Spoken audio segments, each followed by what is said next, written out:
பாத்துக்கிறதுனா love பண்றது, தப்பா புரிஞ்சுக்கிறது, மன்னிக்கிறது, மறுபடியும் சேர்ந்துக்கிறது, இதெல்லாம் சேர்ந்ததுதான் பாத்துக்கிறதுனா.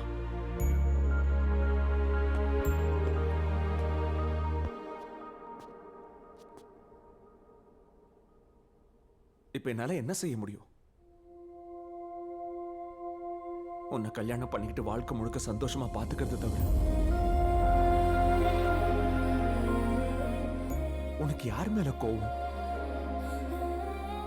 என் மேல தானே. உன் கோவம் குறைஞ்சிரும்னா என்ன அடிச்சிரு, பரவாயில்ல.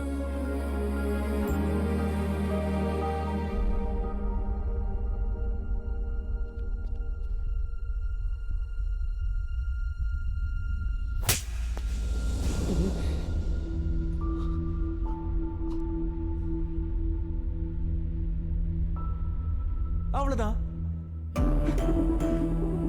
மனுஷங்கன்னா அடிச்சுக்க மாட்டோமா, திட்டிக்க மாட்டோமா?